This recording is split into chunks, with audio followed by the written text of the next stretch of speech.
We had the luxury of being a superpower. We're having superfluous arguments about things that didn't matter to people. We became not a party that was built on the culture of acceptance, but a party that became an advocate for certain things that, in my view, were just nuts. We were really south on kitchen table issues. We weren't really good about the family room issues. I disagree with you. Rahm Emanuel thought he was walking into another cushy interview where he could roll out tired talking points, brush off accountability, and pretend like he still speaks for the Democratic Party. But Jennifer Welch, co-host of the I've Had It podcast, wasn't having it. She came prepared to challenge the kind of centrist rot that's dragged the party down for years. And she did it with clarity, conviction, and a little bit of well-earned rage. I disagree with you 100%. Okay, the only room we were doing really well was the bathroom. And that's the smallest room in the house. That is such bull. That is total bull. That is buying into the right-wing media narrative. And I'm so sick of Democrats like you selling out and saying this. You know who talks about trans people more than anybody? MAGA. MAGA is the most genital-obsessed political party I have ever seen. Watching Welch take him to task on trans rights was a masterclass in refusing to play defense in the Republican culture war.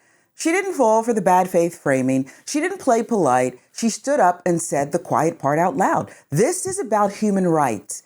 And when Emanuel tried to squirm his way back to vague platitudes, she stayed on message. Because she knows what we know. Trans people don't need more debates. They need protection. They don't need centrist hand-wringing.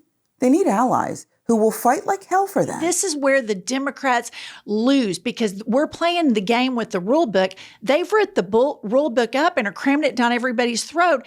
And Democrats are upset because Joe Biden pardoned his son. We got to fight. Welch wasn't done either. She nailed the broader truth. The GOP wants power. That's it. They're not interested in compromised truth or any of the institutions they claim to defend. And while they're staging a full-on authoritarian takeover, Democrats like Rahm are still worried about upsetting donors or looking too radical on cable news. But here's what's actually radical: acting like you can't take a stand for basic human dignity because it might cost you an invite to the next fundraiser. They're the gender-obsessed weirdos, not us. We're the ones who fight for Social Security. We fight for Medicare.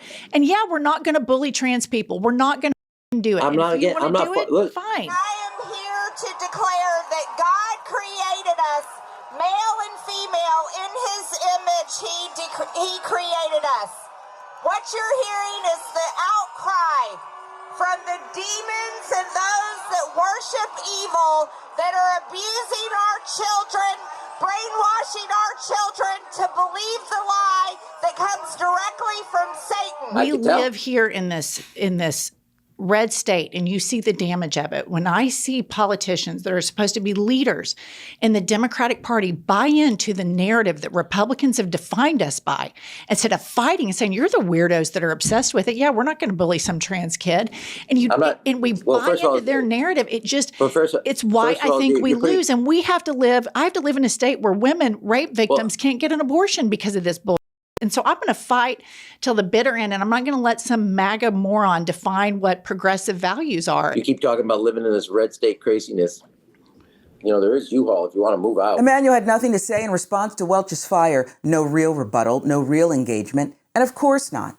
Because when you've built your political career on protecting power, whether it's from your time as Obama's chief of staff or as the mayor of Chicago, it's no surprise you'll dodge every opportunity to actually defend the people that power harms, whether it's the trans community, immigrants, poor folks, or black people brutalized by police. Rahm's strategy is always the same: protect the system, not the people it steamrolled. I know a lot of people in my life that are independent, centrist, the dirty people Bernie has no time for, who will not pull the trigger for him. With him, it's a hard line, and they will 100% go to Trump. I was talking to a friend of mine over the weekend. Why gamble in this way? Or is it just that the Democratic base has no control anymore? It's just about what, it's what the base wants, not what the rest want. Yeah, but I think, well, let me say this. There's a split here, a little, if I could, one is the base of the party has gotten more progressive.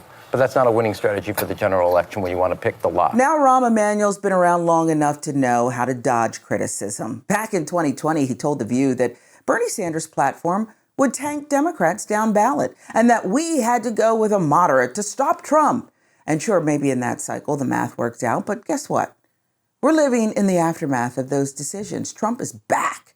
The middle-of-the-road crowd offered no real counter to his movement, and Rahm still clinging to the same corporate logic that got us here in the first place. We need, as a city, to get to a point where young men in our community and in parts of our city see an officer and don't just see an officer with a uniform and a badge, but they see him as a partner in helping them reach their full potential.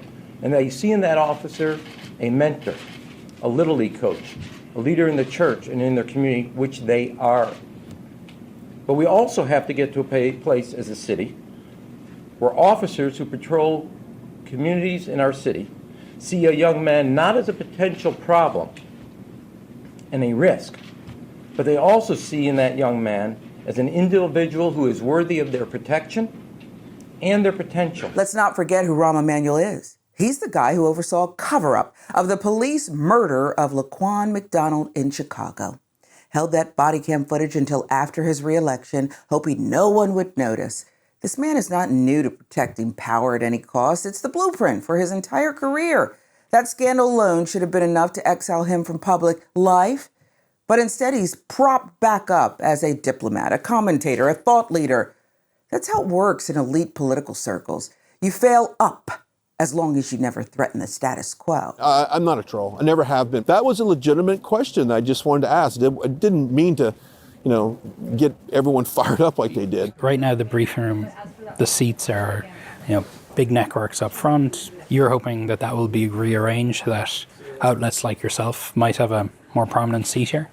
Definitely. If it were up to me, I'd kick a lot of these outlets out. Have the quote-unquote traditional reporters that are here been hostile to you at all? Well, I think they know better than to come after Natalie Winters and the War Room posse, but it's the looks, the eye rolls, the conversations that I overhear. Do you consider yourself a journalist? Yes. Tell me... Seems like you took a little pause to process that. And it's not just the political class that makes space for people like Rahm. It's the media, too. That same cozy media ecosystem that platformed Trump for years, that chased ratings over truth, that softballed Rahm on The View, and sat him across from a podcast co-host like he's just another guest instead of a walking symbol of what's wrong with the Democratic establishment. Donnie O'Sullivan's recent coverage on the media's role in laundering power is spot on. Until we build something stronger, something rooted in real accountability, these people will keep winning and we'll keep losing. Unless we demand better from our leaders and from the press that's supposed to hold them accountable.